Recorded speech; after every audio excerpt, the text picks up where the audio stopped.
Halo saudara, kita jumpa lagi di Melek Hukum. Kali ini kita bicara soal tindak pidana khusus. Tindak pidana khususnya adalah korupsi. Yang ternyata sampai saat ini masih banyak banget kasus-kasus korupsi pun di masa pandemi, tentu pengadilan tindak pidana korupsi dimanapun itu masih ramai juga ada sidang-sidang tindak pidana korupsi. Nah, paling jadi pertanyaan apa bedanya sih? Ada satu lagi istilahnya selain suap, ada juga gratifikasi. Nah, bagi kita nih masyarakat awam kadang-kadang itu sulit banget untuk membedakan apa sih yang disebut suap, apa sih yang masuk kategori gratifikasi. Nah, saat ini saya sudah bersama dengan Profesor Edy Hiarie yang mau saya sapa bergabung secara virtual. Prof, apa kabar? Baik, Christian, apa kabar pemirsa Melek Hukum yang tercinta? Salam sehat selalu. Semoga semuanya sehat-sehat sambil Amin. nonton kita nih. Walaupun kita ngomongin soal korupsi nih Prof, yang saya sudah tadi sampaikan ke pemirsa juga, kadang-kadang bagi kami yang awam nih Prof ya, susah banget bedain antara apa sih yang masuk kategori suap, apa sih yang masuk kategori gratifikasi. Tapi di awal kita ngomongin dulu soal korupsi di Indonesia. Menurut Prof saat ini gimana sih, masih banyak yang korupsi juga tuh, dan katanya putusan-putusan hakim masih cukup rendah untuk terpidana kasus korupsi, Prof? Ya, memang korupsi di Indonesia itu untuk memberantas seminimal mungkin memang kita membutuhkan waktu ya. Itu yang pertama. Yang kedua, memang kita tidak hanya melihat semata-mata kepada hukuman yang dijatuhkan, tetapi sebetulnya ada faktor penting yang harus kita kejar dalam pemberantasan tindak pidana korupsi, yaitu bagaimana mengembalikan aset kejahatan. Artinya apa? Kalau kita merujuk kepada konvensi PBB yang telah kita ratifikasi dengan Undang-Undang Nomor 7 Tahun 2006, itu kan tidak hanya follow the suspect, tapi juga follow the money. Orientasi penegakan hukum tindak pidana korupsi di Indonesia maupun yang diinginkan oleh masyarakat, itu baru sebatas follow the suspect. Artinya apa? Mereka seakan-akan sudah puas dengan terpidana yang dijatuhi hukuman berat. Padahal tidak hanya itu. Tidak ada manfaatnya bagi kita ketika terpidana itu dijatuhi hukuman berat, kecuali terpidana itu menderita. Tetapi bagaimana dengan uang yang sudah dia ambil, yang sudah dia curi, yang sudah dia korup? Seharusnya kita mengharapkan semaksimal mungkin uang itu dapat dikembalikan. Artinya ini kita berbicara soal follow the money. Kira-kira begitu, Christian. Nah, sekarang kita bahas soal itu, Prof. Bagi awam mungkin sulit membedain apa sih yang dimaksud dengan suap, apa sih yang dimaksud dengan gratifikasi, Prof. Jadi begini, Christian, kalau ditanya ada berapa sih perbuatan yang dikualifikasikan, yang dimasukkan ke dalam tindak pidana korupsi, itu ada 30 perbuatan loh. Jadi banyak bukan banget satu, ya? bukan dua, banyak banget, banyak banget. Jadi ada 30 perbuatan. 30 perbuatan itu kan susah tuh untuk kita menghafal satu persatu. Tetapi untuk mempermudah kita memahami tindak pidana korupsi, 30 perbuatan itu dibagi dalam 7 jenis tindak pidana korupsi. Yang pertama adalah korupsi yang berkaitan dengan kerugian keuangan negara. Ini kan 2 pasal. Kemudian yang kedua, korupsi berupa suap menyuap. Ini paling banyak pasalnya, ada 12 pasal. 2 tambah 12 sudah 14.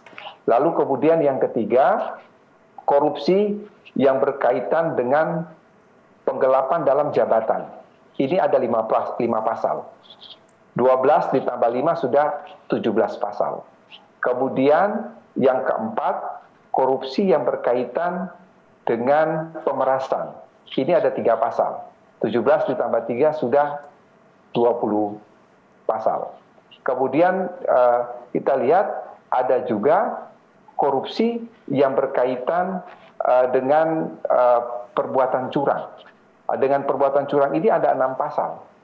Kemudian yang berikut adalah korupsi yang berkaitan dengan konflik kepentingan dalam pengadaan barang dan jasa, itu ada 1 pasal, ditambah dengan yang terakhir yang tadi ditanyakan oleh Christian itu adalah mengenai gratifikasi.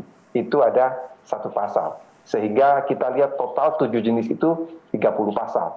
Jadi mulai dari kerugian keuangan negara 2 pasal, kemudian yang berikut mengenai suap 12 pasal, itu sudah 14, lalu kemudian penggelapan dalam jabatan ada 5 pasal, sudah 19, lalu kemudian mengenai pemerasan ada 3 pasal, 22, perbuatan curang ada 6 pasal, 28, yang berkaitan dengan konflik kepentingan pengadaan barang dan jasa ada 1 pasal, 29, dan terakhir ada gratifikasi 1 pasal, jadi 30 pasal semuanya. Wow, Ya, banyak banget ya, banyak banget. Di episode kali ini kita spesifik ke suap sama gratifikasi nih, Prof. Karena saya sering banget liputan ke pengadilan tindak pidana korupsi, setidaknya di Jakarta ya, Prof. Itu kadang-kadang ada kepala daerah atau pejabat negara tuh, Prof, selain suap, kemudian terbukti dia juga nerima gratifikasi, dan gratifikasinya ternyata banyak banget ya, ternyata dalam bentuk barang-barang dan sebagainya. Nah, untuk bedain mana suap, mana gratifikasi, gimana ya, Prof, sederhananya? Sederhananya begini, kalau suap itu ada kesepakatan, ada meeting of mind, ada customing antara yang memberi suap dan yang menerima suap. Sementara gratifikasi itu tidak ada kesepakatan, tidak ada meeting of mind, tidak ada customing antara pemberi gratifikasi dan penerima gratifikasi.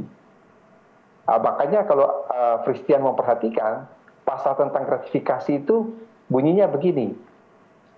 Setiap gratifikasi dianggap pemberian suap. Bahasanya kan begitu. Setiap gratifikasi dianggap pemberian suap. Maka pertanyaan masyarakat awam, mengapa gratifikasi tidak dimasukkan ke dalam suap saja? Kok menggunakan kata-kata dianggap pemberian suap? Ternyata di situ ada perbedaannya. Perbedaannya itu tadi, yang satu ada kesepakatan, yang satu tidak ada kesepakatan. Saya ambil contoh konkret begini, supaya pemirsa dan kita menjadi clear ya, menjadi jelas. Misalnya begini, misalnya saya katakanlah ada penerimaan pegawai. Ada penerimaan pegawai, kemudian misalnya saya sebagai kepala kantor ya, saya berstatus sebagai PNS, ada penerimaan pegawai, kemudian ada calon pegawai yang datang kepada saya, kemudian meminta, mohon dong saya diterima, nanti kalau diterima, saya akan memberikan sejumlah uang, katakanlah itu 100 atau 200 juta rupiah. Oke, saya setuju. Dan ternyata pada saat dia diterima, dia datang memberikan kepada saya uang 200 juta rupiah. Itu namanya suap. Karena apa? Karena ada kesepakatan. Ya, ada meeting of mind. Perbedaan dengan gratifikasi itu apa? Dengan gratifikasi, contohnya sama, ada penerimaan pegawai. Oke? Saya tidak pernah ketemu dengan calon pegawai ini, bahkan tidak ada mau janjian, mau ketemu sama sekali tidak. Tiba-tiba setelah calon pegawai ini diterima, dia datang bertemu dengan saya, dan dia menyampaikan sejumlah uang sebagai tanda terima kasih. Ini kalau saya terima, namanya gratifikasi. Jadi tidak ada meeting of mind, tidak ada kesepakatan, tidak ada perjanjian sebelumnya. Itulah yang membedakan antara suap dan gratifikasi. Sederhananya begitu. Oh gitu ya. Jadi ya selama ini dipersepsikan bahwa ya udah ucapan terima kasih aja udah bantu, itu bisa jadi masuk gratifikasi ya. Iya. Betul, itu masuk dari gratifikasi. Oh, nah siapa aja, Prof, kira-kira yang masuk kualifikasi kalau dia nerima ucapan terima kasih yang masuk kategori seperti yang Prof sampaikan tadi, itu masuknya gratifikasi dan dia punya ancaman pidananya? Ya, itu bahasa dalam Undang-Undang Tindak Pidana Korupsi adalah pejabat publik dan penyelenggara negara. Dan pejabat publik serta penyelenggara negara ini ternyata melalui konvensi PBB mengenai anti korupsi yang telah kita ratifikasi dengan Undang-Undang Nomor 7 Tahun 2006, itu memperluas pengertian pejabat publik dan penyelenggara negara. Kalau kita PNS, pegawai negeri sipil, ini adalah penyelenggara negara. Bupati, wali kota, gubernur, menteri, mereka adalah pejabat publik. Termasuk di dalamnya aparat penegak hukum, itu termasuk di dalam penyelenggara negara.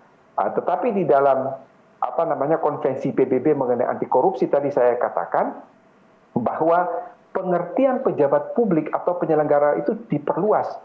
Tidak hanya mereka yang bekerja di sektor eksekutif, legislatif, yudikatif, administratif, tetapi mereka juga yang menjalankan fungsi publik. jadi mereka yang menjalankan fungsi publik. Menjalankan fungsi publik itu misalnya apa? Dokter.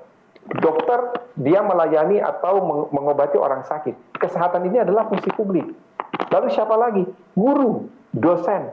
Mereka ini bekerja di sektor pendidikan, bertugas mencerdaskan kehidupan bangsa, mendapatkan pendidikan itu adalah hak setiap warga negara. Ini namanya melaksanakan fungsi publik.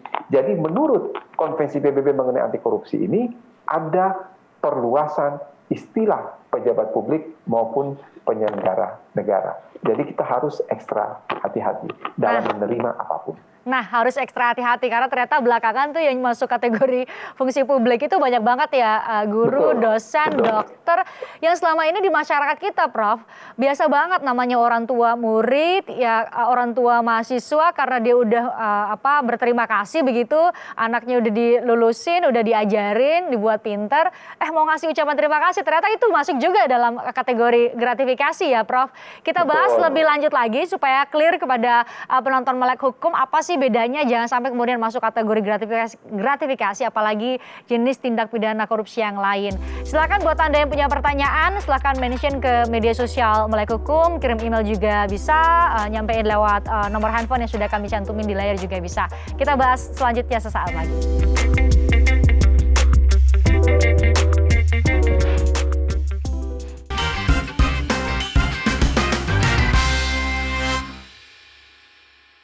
Nah, kita juga harus tahu kira-kira barang-barang apa aja sih yang masuk kategori gratifikasi. Kalau tadi Prof. Edi menggambarkan kayaknya gratifikasi itu kayak pasal karet banget ya, Prof. Saya langsung sapa dan tanya ke Prof.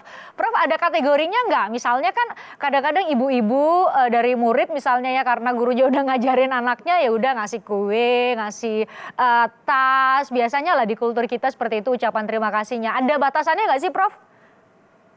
Jadi begini. Pembentuk undang-undang tindak pidana korupsi itu sebetulnya memahami bahwa amat sangat mudah orang itu dijerat dengan pasal gratifikasi.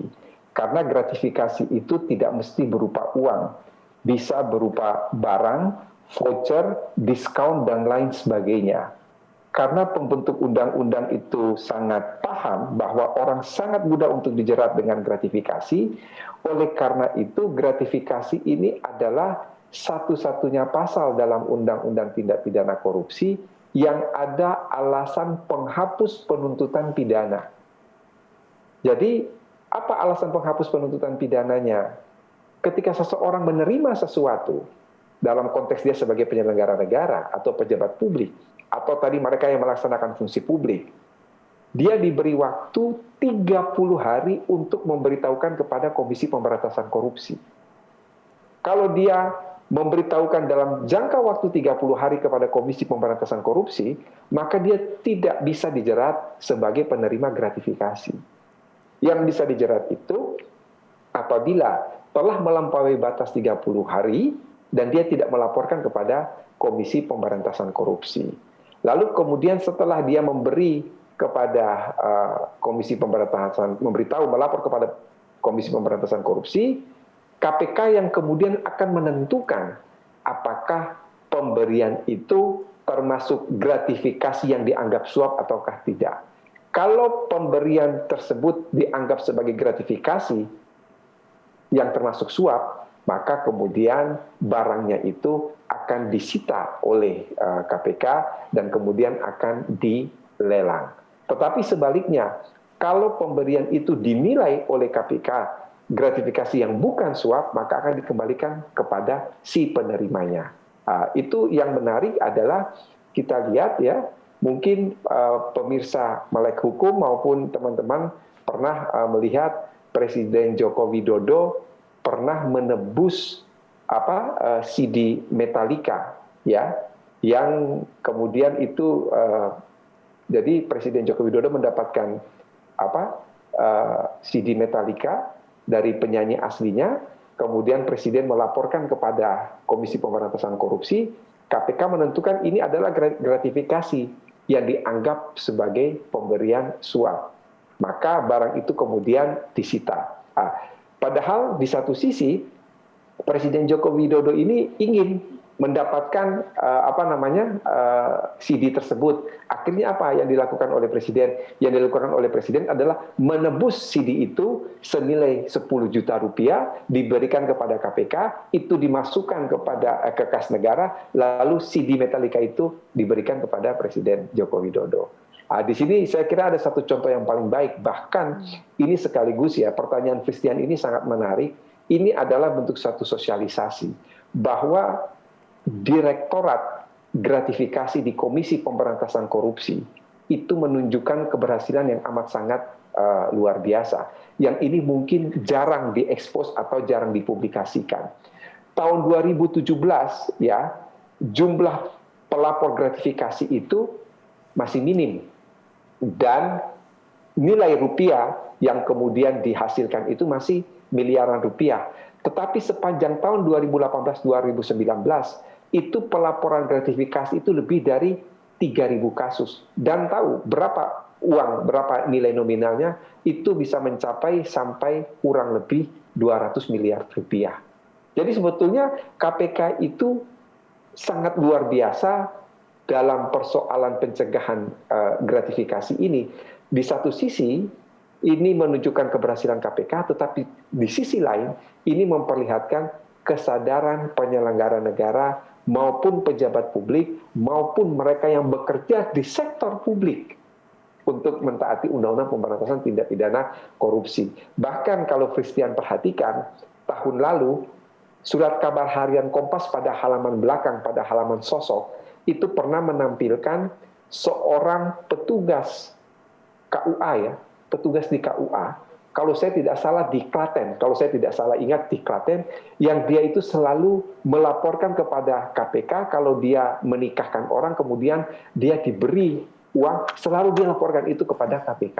Jadi amat sangat luar biasa kesadaran hukum masyarakat, khususnya upaya keras yang dilakukan oleh Direktorat Gratifikasi di KPK ini mensosialisasikan untuk tidak lagi menerima gratifikasi, dan itu begitu ditaati oleh masyarakat. Tetapi ada contoh yang baik juga dilakukan oleh pejabat-pejabat kita. Jadi Christian, ini perlu saya ungkapkan juga ketika Raja Saudi Arabia ke Indonesia pada awal masa pemerintahan Presiden Joko Widodo, itu kan banyak sekali cenderamata yang diberikan bukan hanya kepada Presiden, tetapi kepada menteri-menteri. Itu Presiden dan menteri-menteri ramai-ramai melaporkan itu kepada KPK. Ini contoh yang baik, yang saya kira ini harus dipublikasikan bahwa memang kesadaran hukum untuk seorang pejabat negara, seorang penyelenggara negara maupun mereka yang bekerja di sektor publik untuk tidak lagi menerima apapun dengan cara melaporkan setiap penerimaan itu kepada Komisi Pemberantasan Korupsi. Karena diberi waktu itu ya 30 hari tadi 30 ya, Prof. 30 hari, betul. Nah, itu contoh baik. Ada juga yang kita sayangkan terjadi karena beberapa kali ada persidangan di Pengadilan Tindak Pidana Korupsi, Prof, yang awalnya disangkakan didakwa dengan suap atau menimbulkan kerugian negara nih korupsinya. Belakangan terbukti gratifikasinya justru banyak banget, Prof. Ada gratifikasi yang dikasih tiket pesawat lah, ada mobil mewah, ada ibadah ya, dibiayai ibadahnya, hotel, Prof, dibiayain atau dibayarin hotelnya, Prof. Hal-hal seperti itu ternyata juga masuk gratifikasi ya, Prof, yang kadang-kadang ya pejabat publik kemanapun kadang-kadang ada juga yang dalam tanda petik nih, Prof, bermurah hati untuk memberikan yang terbaik buat pejabat publik atau siapapun yang dihormati gitu, yang termasuk kategori yang bisa melakukan gratifikasi atau menerima gratifikasi ya, Prof? Betul sekali. Jadi memang biasanya seorang tersangka korupsi itu ketika di pengadilan itu dia tidak diganjar dengan satu pasal saja, tapi dengan beberapa pasal. Jadi kalau di Fakultas Hukum itu kita kenal dengan istilah dakwaan kumulasi. Jadi dakwaan yang bersifat kumulatif itu artinya perbuatan yang dilakukan oleh pejabat publik atau penyelenggara atau setiap orang itu diganjar dengan beberapa pasal. Jadi tidak hanya ada suap menyuap, tapi juga ada pasal 2, pasal 3 yang berkaitan dengan penyalahgunaan kewenangan atau perbuatan melawan hukum yang mengakibatkan kerugian keuangan negara, tetapi ada juga dengan gratifikasi. Jadi semuanya dikumulasi menjadi satu, sehingga pidana yang dijatuhkan itu sangat tinggi, bisa di atas 15 tahun. Jadi memang itu sering sekali terjadi di negara kita, di mana seorang pejabat atau penyelenggara negara itu menerima segala sesuatu dan dia tidak melaporkan itu kepada Komisi Pemberantasan Korupsi. Padahal definisi gratifikasi itu amat sangat luas. Tadi saya katakan tidak hanya barang, tidak hanya uang, tapi juga termasuk voucher, kemudian diskon, termasuk fasilitas yang tadi sudah disinggung oleh Fistrian seperti fasilitas nginap di hotel, fasilitas ibadah dan lain sebagainya. Itu termasuk dalam gratifikasi. Kalau ancaman hukumannya sendiri gimana, Prof? Bedakah sangat tinggi ya, sangat tinggi. Jadi baik penerima suap maupun penerima gratifikasi itu sampai 20 tahun ancaman maksimumnya. Sama-sama gitu. Jadi bukan sama. Karena memang bahasa di dalam undang-undang kan mengatakan setiap gratifikasi dianggap pemberian suap. Jadi makanya hukumannya disamakan. Jadi tindak pidana korupsi jenis apapun jangan dilakuin deh buat pejabat publik ya, Prof. Ya meskipun harus benar-benar clear ya, seperti Prof bilang, pejabat publik juga harus sangat tahu kira-kira tindakan mana yang masuk kategori korupsi suap, menimbulkan kerugian negara, atau gratifikasi ini, Prof, yang sulit banget untuk dihindari. Karena kadang-kadang kan mungkin sulit untuk menolak ketika ada, Pak, saya sudah siapkan kamar hotel terbaik di tempat ini buat Bapak gitu ya. Ya, jadi memang sebaiknya semua itu kalau istilah Kementerian Keuangan itu semua sesuai dengan SBU, sistem biaya umum kalau saya tidak salah. Jadi semua sudah ada standarnya. Kalau dia PNS golongan sekian, pejabat publik, maka misalnya dia boleh menggunakan pesawat dengan kelas bisnis, atau kemudian di hotel dengan standar kamar sekian. Artinya apa? Boleh kurang dari itu, tetapi jangan lebih dari itu.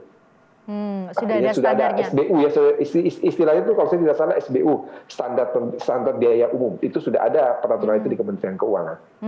Jadi kebaca gitu ya, kalau yang jabatannya sekian itu hanya bisa menikmati fasilitas sekian, kalau itu yang secara legal diatur dan diberikan atau menggunakan anggaran negara. Nah, Prof, di masa pandemi ini banyak sekali realokasi, refocusing ya, Prof ya, soal anggaran, termasuk juga bagaimana mengadakan bantuan sosial, ya kan, Prof ya. Yang disebut ini celah korupsinya juga besar. Bagaimana cara mencegahnya nih, Prof? Kita sama-sama sudah 8 bulan nih pandemi COVID-19, banyak realokasi anggaran dan pembagian bantuan sosial. Nanti kita bahas selanjutnya, Prof. Kita jeda dulu, sesaat lagi, saudara.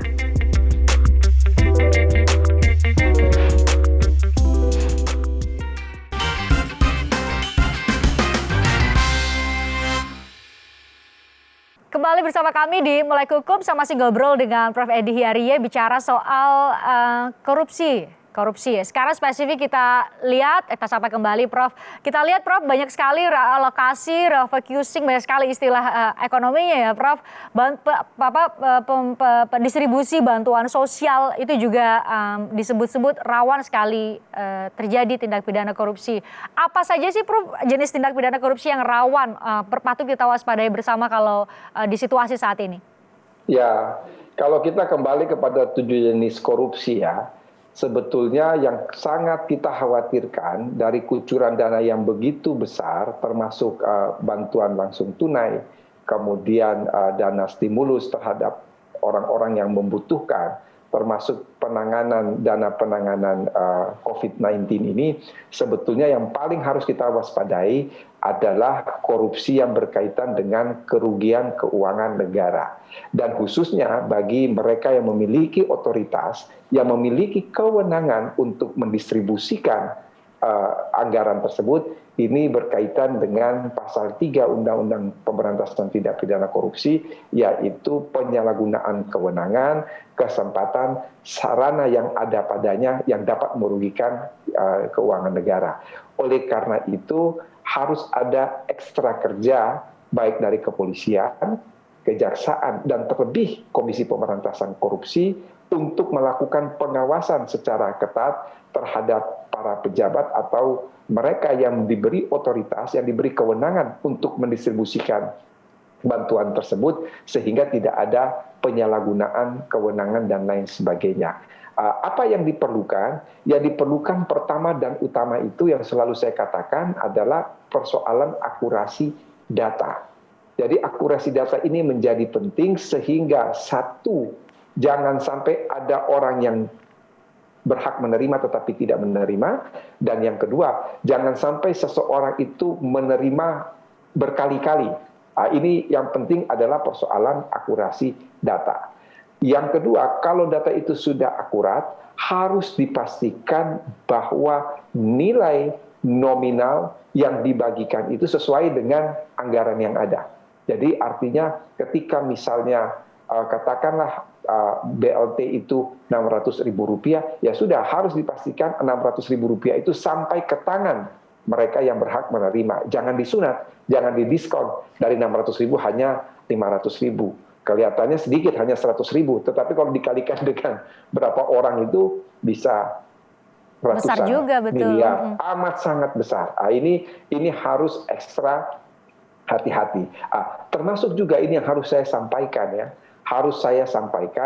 ini rumor, sekali lagi ini rumor yang beredar di masyarakat, tetapi perlu pembuktian lebih lanjut.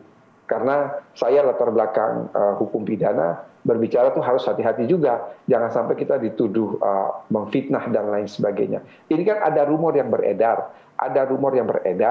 bahwa di beberapa rumah sakit itu ada pasien yang sebetulnya bukan pasien COVID, tetapi kemudian keluarga disuruh menandatangani bahwa pasien tersebut itu adalah pasien COVID.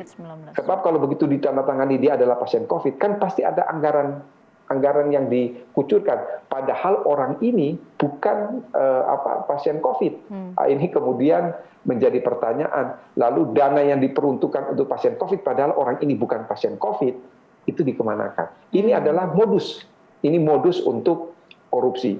Jadi ini sekali lagi ya, ini cerita yang berseliweran, cerita yang ada di... Harus dibuktikan secara hukum tadi, Prof, harus dibuktikan secara hukum. Jadi saya mendengar ya, sekali lagi mendengar, jadi ada seseorang, sebetulnya dia harus membayar biaya rumah sakit itu Rp50 juta.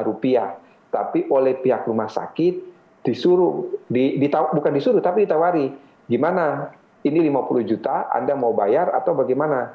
Anda bisa saja gratis loh, dengan cara ya Anda menandatangani bahwa pasien ini adalah pasien COVID, Anda tidak perlu bayar, tetapi kemudian ada dana yang dikucurkan. Padahal satu orang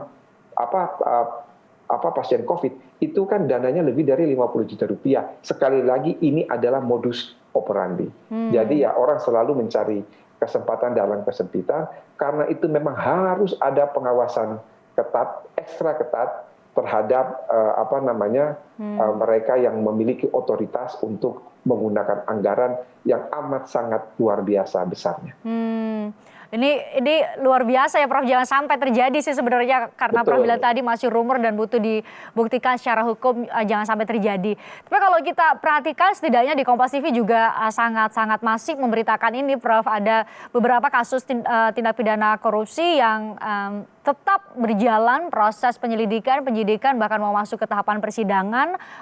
Ada beberapa sidang di pengadilan tindak pidana korupsi yang kami beritakan, Prof, tetap berjalan. Salah satu kasus misalnya kasus Joko Chandra ya, Prof, kalau publik lihat kan, aduh ada kejaksaan yang ngurus ya, karena ada juga melibatkan jaksa, ada polisi juga yang mengurus lewat Barreskrim Polri, ada KPK juga yang turut dilibatkan. Nah berarti di sistem hukum kita nih, Prof, tindak pidana korupsi itu memang melibatkan banyak lembaga atau seperti apa, Prof? Betul, memang saya selalu mengatakan Indonesia ini negara yang luar biasa. Mengapa luar biasa? Karena kewenangan untuk mengungkap kasus korupsi itu lebih dari satu lembaga. Bahkan di Indonesia ini 3 lembaga. Jadi ada kepolisian, ada kejaksaan, ada juga Komisi Pemberantasan Korupsi. Sebetulnya satu kejahatan ditangani oleh lebih dari satu lembaga tidak menjadi persoalan, tetapi harus memiliki standar hukum yang sama. Supaya apa? Supaya ada kepastian hukum. Supaya apa? Supaya tidak ada kemudian seseorang itu dia menganggap bahwa dirinya ini adalah korban dari sistem peradilan pidana. Yang penting harus ada kesamaan standar, ya, kesamaan standar. Misalnya dulu kalau polisi dan kejaksaan menangani kasus korupsi, dia punya kewenangan untuk menghentikan perkara tersebut apabila tidak terdapat cukup bukti. Belakangan KPK pun sudah diberi kewenangan tersebut melalui revisi Undang-Undang KPK dalam pasal 40A, KPK berwenang untuk mengeluarkan surat SP3, perintah penghentian penyidikan atau SP3. Ini kan berarti sudah ada kesamaan standar. Kalau sudah ada kesamaan standar, maka yang dituju dari kesamaan standar itu adalah bagaimana bisa membasmi korupsi secara efisien dan efektif. Jadi kesamaan standar dan masing-masing ada perbedaannya ya, Prof. Misalnya Prof bisa koreksi, seharusnya korupsi dengan kalau dulu ya, kalau nggak salah ya, Prof, korupsi dengan besaran sekian ditangani oleh lembaga ini, besaran sekian ditangani oleh lembaga ini, betul, Prof? Betul. Jadi sebetulnya yang ada kriteria korupsi yang ditangani oleh KPK itu ada dalam pasal 11. Apa saja yang ditangani oleh KPK? Satu, korupsi yang berkaitan dengan penyelenggara negara, termasuk pejabat publik, termasuk aparat penegak hukum, atau orang-orang yang berkaitan dengan penyelenggara negara, pejabat publik maupun aparat penegak hukum. Yang kedua, korupsi yang nilainya di atas 1 miliar rupiah. Dan yang ketiga, korupsi yang mendapat perhatian masyarakat. Jadi memang spesifik yang ditangani KPK. Tetapi untuk polisi dan jaksa ini kan tidak ada standarnya kasus korupsi mana yang boleh ditangani. Yang penting adalah KPK berdasarkan undang-undangnya harus secara efisien dan efektif melaksanakan apa yang disebut dengan istilah KORSUP, koordinasi dan supervisi. Jadi koordinasi dan supervisi ini supaya satu, tidak ada tumpang tindih dalam penanganan kasus korupsi, dan yang kedua, bahwa betul tidak ada permainan atau tidak ada sesuatu dalam tanda petik penanganan kasus korupsi tersebut. Tadi sudah disinggung misalnya oleh Christian, dalam kasus Joko Chandra, KPK ya seharusnya sih, kalau normalnya itu KPK seharusnya mengambil alih penanganan jaksa Pinangki itu, tetapi ternyata itu ditangani oleh kejaksaan. Lalu pertanyaan masyarakat umum, apakah bisa objektif dan apakah memang sih dan sekarang kita lihat dari jaksa itu kan hanya Pinangki saja yang kemudian dijerat. Masa sih Pinangki yang ya saya nggak tahu, dia eselon 4 itu punya kekuasaan yang begitu besar, masa tidak ada yang di atasnya? Berbeda dengan Polri. Polri itu sudah memakan korban 2 jenderal. Jadi memang objektivitas kejaksaan dalam menangani kasus Pinangki ini ya harus dilakukan supervisi ketat ya oleh Komisi Pemberantasan Korupsi. Karena rasanya mustahil kalau seorang pegawai eselon 4 punya kekuasaan yang begitu besar sehingga bisa berhubungan dengan Joko Chandra dan mengatur fatwa. Jadi itu ya doesn't make sense ya, nggak masuk di akal sehat. Saat ini masih dalam proses persidangan ya, Prof? Kalau saya sih seharusnya KPK segera mengambil kasus tersebut, tetapi kejaksaan pintar juga supaya tidak diambil alih oleh KPK, sesegera mungkin tuh kejaksaan limpahkan ke pengadilan dan disidangkan. Seakan-akan menutup pintu KPK untuk mengambil alih. Jadi memang ini harus menjadi perhatian kita bersama, di mana di Indonesia ini lebih dari satu lembaga bisa menangani kasus korupsi. Harus ada koordinasi dan kerjasama. Supervisi juga tadi ya, Prof ya. Prof sebutkan. Ngomong-ngomong soal persidangan nih, Prof, karena tadi Prof bilang jaksa Pinangki saat ini sidang, ada beberapa sidang di Pengadilan Tindak Pidana Korupsi itu kalau diperhatikan sekarang dilakukan secara daring ya, Prof ya. Terdakwanya tuh ada tetap di tahanan karena dalam rangka untuk menghormati atau menaati protokol kesehatan, Prof. Secara hukum mungkin ini hal baru atau memang udah lama sih, beberapa negara juga udah gitu ya, Prof ya? Oh iya, jadi sebetulnya kalau kita lihat persidangan secara telekonferensi itu kan sudah beberapa kali sebelum di era pandemi ya. Yang saya ingat persis waktu saya awal-awal menjadi dosen waktu itu, ketika mantan Presiden B.J. Habibie didengarkan keterangannya sebagai saksi dalam kasus Dana Yanatera Bulog waktu itu dengan terdakwa Ketua Umum Golkar Akbar Tanjung. Namun kemudian dalam putusan kasasi Mahkamah Agung Akbar Tanjung dibebaskan. Waktu itu kan mantan Presiden B.J. Habibie sebagai salah seorang saksi kunci didengarkan keterangannya melalui telekonferensi dari Jerman. Lalu kemudian dalam beberapa kasus yang melibatkan terdakwa Abu Bakar Ba'asyir, itu juga saksi didengarkan secara telekonferensi dari Malaysia, dan juga meskipun itu disidangkan di Pengadilan Negeri Jakarta Selatan, tapi ada saksi yang didengarkan secara telekonferensi dan kedudukan saksi itu berada di Mabes Polri. Jadi demi keamanan dan lain sebagainya. Sebetulnya ini secara hukum legal saja, sah saja. Mengapa sekarang di era pandemi ini sidang secara online tetap berjalan dan memang harus berjalan? Pertama, kasus korupsi ini adalah kasus yang didahulukan penanganannya. Yang kedua, tersangka korupsi itu pasti ditahan. Mengapa ditahan? Karena ketentuan pasal 21 ayat 4, apabila kejahatan dengan ancaman pidana di atas 5 tahun, maka terpenuhi syarat objektif penahanan. Kalau dia ditahan, kemudian tidak disidangkan, nanti jangka waktu penahanan itu selesai, si terdakwa ini bisa bebas demi hukum. Oleh karena itu, pengadilan harus tetap dilaksanakan secara online atau secara virtual. Dan yang ketiga, memang harus dipercepat. Karena apa? Karena lapas kita ini sudah over capacity, sehingga memang ada kepastian hukum kepada terdakwa apakah dia bersalah ataukah tidak. Kalau memang tidak bersalah dibebaskan, kalau memang bersalah kemudian dia berstatus sebagai narapidana dan harus menjalani pidana. Jadi tidak ada masalah legalitas dalam pengadilan secara virtual atau secara daring. Secara daring ya. Dan itu bukan sesuatu yang baru ternyata ya. Prof, ada beberapa pertanyaan yang masuk melalui email, media sosial Melek Hukum. Nanti kita jawab ya Prof.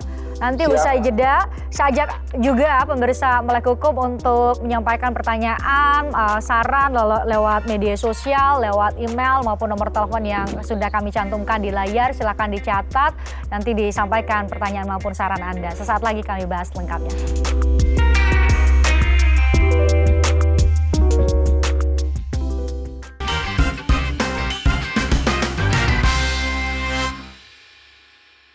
Sudah ada beberapa pertanyaan yang masuk melalui email Melek Hukum. Kita bahas bersama Prof. Edi. Prof, saya bacakan ya pertanyaannya Prof.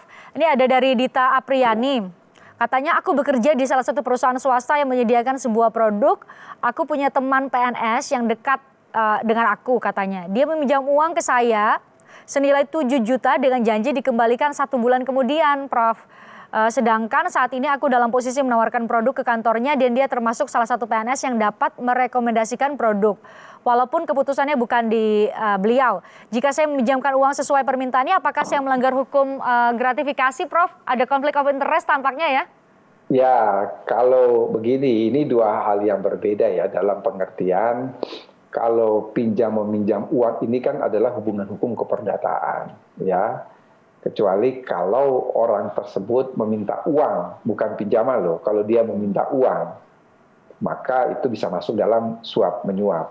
Atau bahkan mungkin bisa dalam pemerasan apabila ketika dia meminta uang itu disertai dengan pernyataan bahwa ini kalau kamu nggak pinjam, kamu nggak ngasih, maka saya tidak akan mengabulkan ini dan lain sebagainya. Itu sudah masuk dalam konteks pemerasan. Seandainya memang orang tersebut yang bertanya itu tidak mau memberikan. Tetapi kalau memang ini dianggap satu pinjam-meminjam biasa, ini adalah hubungan hukum keperdataan dan bukan masuk dalam konteks gratifikasi. Demikian, Christian. Oke, clear ya. Semoga bisa tercerahkan, Dita. Berikutnya ada dari Zita Ramadhani. Saya bacakan juga ya, Prof. Mbak Christian, saya mau tanya, saya punya anak masih SD. Biasanya setiap ambil raport, saya dan ibu-ibu yang lain suka memberi hadiah atau amplop ke gurunya nih. Tapi itu maksudnya bukan menyogok, melainkan rasa terima kasih kami. Nah, sebenarnya boleh nggak sih ngasih ke guru seperti itu, Prof? Begini ya, kalau rasa terima kasih dalam bentuk uang itu sebetulnya masuk dalam konteks gratifikasi. Tapi kalau misalnya mohon maaf misalnya makanan atau apa itu susah untuk dikategorikan sebagai gratifikasi karena makanan itu semahal-mahalnya berapa sih? Karena itu Christian, sebetulnya banyak instansi di negara kita itu sudah mempunyai yang namanya UPG. UPG itu apa? UPG itu adalah unit pengendalian gratifikasi. Ini untuk mencegah gratifikasi bahkan suap menyuap seperti yang ditanyakan oleh pemirsa itu tadi. Jadi unit gratifikasi ini, unit pengendalian gratifikasi ini, misalnya setiap karyawan yang menerima sesuatu apapun harus melapor kepada unit tersebut. Unit ini akan menentukan apakah ini termasuk gratifikasi ataukah bukan. Kalau bukan, maka dikembalikan. Tapi kalau tidak, unit ini akan meneruskan itu kepada Komisi Pemberantasan Korupsi. Ini nilainya beda-beda ya. Ada instansi yang menerapkan nilai nominal, kalau di bawah Rp500.000 dia menerima sesuatu itu bukan gratifikasi. Misalnya dia menerima barang, makanan, apapun kalau di bawah Rp500.000 bukan gratifikasi. Tapi ada juga instansi yang mematok nilai Rp250.000. Tapi ada juga yang mematok nilai di bawah 1 juta. Ini memang beraneka ragam. Oleh karena itu memang saya pernah mengusulkan ini kepada Komisi Pemberantasan Korupsi, sebaiknya mengenai unit pengendalian gratifikasi ini bukan masing-masing instansi pemerintah membuat, tetapi ada suatu payung berupa peraturan presiden atau peraturan pemerintah mengenai unit pengendalian gratifikasi sehingga ada nilai nominal yang sama yang diterapkan kepada seluruh instansi, bahwa kalau pemberian katakanlah di bawah Rp500.000 ini tidak dianggap gratifikasi, tapi kalau di atas Rp500.000 maka dia harus melaporkan. Ini jadi ada kepastian dan ada keseragaman di instansi pemerintah. Itu penting sih supaya semua juga jadi punya standar yang sama, pemahaman yang sama soal apa sih yang masuk kategori korupsi jenis gratifikasi itu ya, Prof ya. Iya. Prof, ini soal vonis nih Prof. Mungkin pemirsa kita nih sering banget baca di berbagai pemberitaan, mungkin dengar juga berita di Kompas TV, kok korupsinya gede-gede, saksinya hanya setahun, 2 tahun setengah, kayak gampang banget gitu, gak sesuai dengan kerugian negara yang ditimbulkan atau suap yang diterima, banyaknya gratifikasi yang diterima gitu Prof. Hari-hari ini sering dengar di pengadilan tuh sering banget gak hanya soal korupsinya Prof, tapi dimasukin juga tindak pidana pencucian uang. Jadi duit dari si terdakwa ini kalau dia divonis ya harus dikembalikan ke negara gitu. Ada vonis demikian. Itu gimana, Prof? Ya, memang kalau kita merujuk kepada Konvensi PBB mengenai anti korupsi, Konvensi PBB mengenai anti korupsi itu memasukkan money laundering atau rezim pencucian uang itu ke dalam tindak pidana korupsi. Dan itu hampir dipastikan selalu terjadi. Korupsi sebagai kejahatan asal, kejahatan lanjutannya itu adalah money laundering. Dan memang itu sengaja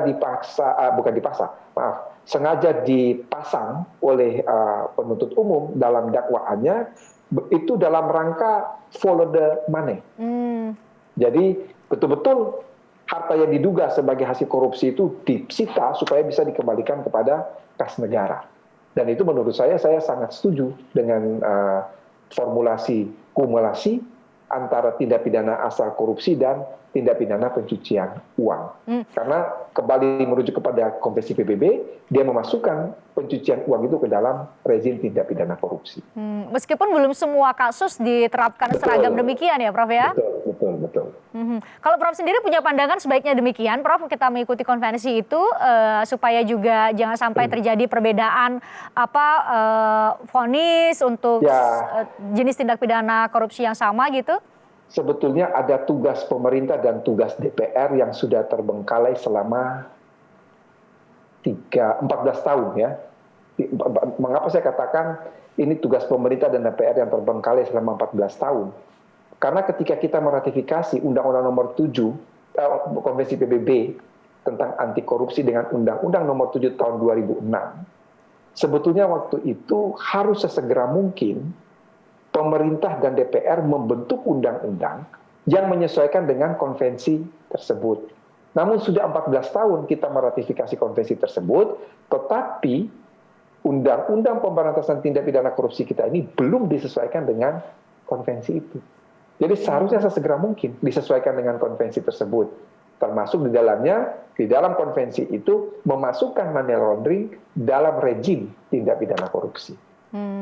Oke, semoga segera ya Prof, supaya semua bisa tujuannya follow the money buat lebih banyak lagi uang negara yang diambil secara melawan hukum bisa dikembalikan dan bisa digunakan untuk sebanyak-banyaknya kepentingan rakyat. Prof, makasih udah join dan sudah memberikan pencerahan kepada pemirsa kita. Jangan-jangan yang kita terima ini masuknya jenis gratifikasi atau bahkan suap gitu ya, alih-alih hanya ucapan terima kasih biasa. Terima kasih Prof, sekali lagi sehat selalu, nanti kita jumpa di Melek Hukum edisi berikutnya. Untuk Anda juga saudara, terima kasih sudah bergabung bersama kami di Melek Hukum. Terus nyampein pertanyaan, nyampein masukan, mungkin kira-kira topik-topik apa saja yang sebaiknya dibahas oleh Melek Hukum melalui berbagai media sosial, nomor handphone, atau melalui email yang sudah kami cantumkan di layar. Silahkan disampaikan, nanti kita jumpa lagi di Melek Hukum edisi berikutnya. Saya Christian Grich, sampai jumpa.